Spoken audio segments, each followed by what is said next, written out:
We are back with Music Theory 101. In this video, we are going to be covering a popular question, and that is, what is a chord besides a big piece of string? All right, let's look, and I'm going to make this very simple for you all. I realize that if you're here, you probably have no idea about this stuff, and you just want somebody to explain something in simple terms, so I'm going to do my best. Bear with me, I'll try to not use a lot of jargon. So what is a chord? Okay, on a very simple level, a chord is a group of notes that form some sort of identifiable musical effect. Usually, we think of a chord in terms of being a group of 3 notes, and we call that a triad. You don't have to remember that. Chords can have more notes. They can, in some cases, be expressed with fewer notes.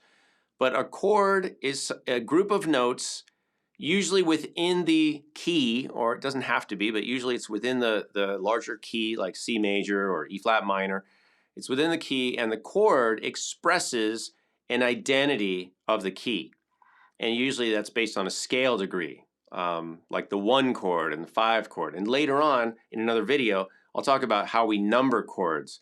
But this video is about what is a chord. So let me show you an example. This would be a C major chord.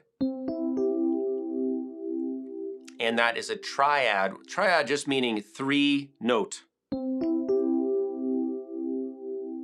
And if I move everything up 1 step, we get this chord, which is a D minor chord.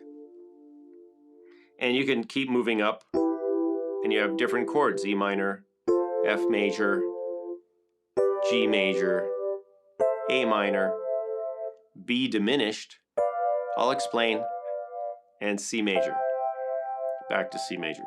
So at the very basic level, a chord is a grouping of notes. I like to think of them as constellations that we're kind of picking certain things to bring out, to identify, to use from whatever's available. We're not using everything, we're just picking. In this case, I could pick the C, E, G and have a C major triad. Now, if I made a slightly different choice, if I picked C, E flat, G, I would not have a C major triad, I'd have a C minor triad.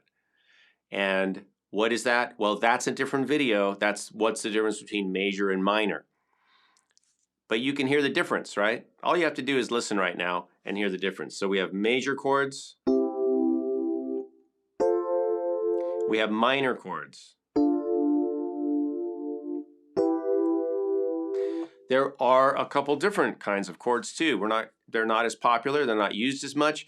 We have augmented chords. I guess they're popular in soap operas. We have diminished chords.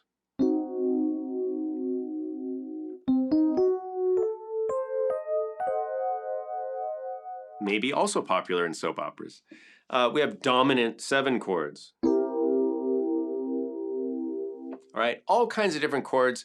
If you get into playing jazz, or you read, get into jazz theory, you'll see lots and lots of different kinds of chords. But in most music, you only need 2 kinds of chords to tune into: major and minor. Major and minor.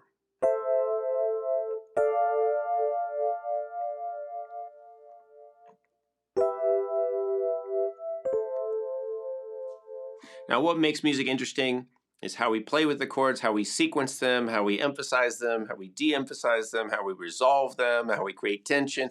All of that stuff is what musicians do, it's what composers do, and it's what you can do. But a chord is just a set of notes, usually 3, sometimes maybe less, oftentimes more. But you can look up that's level 2. I hope you now at least know what we're talking about when we refer to a chord. One last thing before we go. Chords, we usually think of them as constructed from a root, a third, and a fifth. So if you hear terms like 1, 1, 3, 5,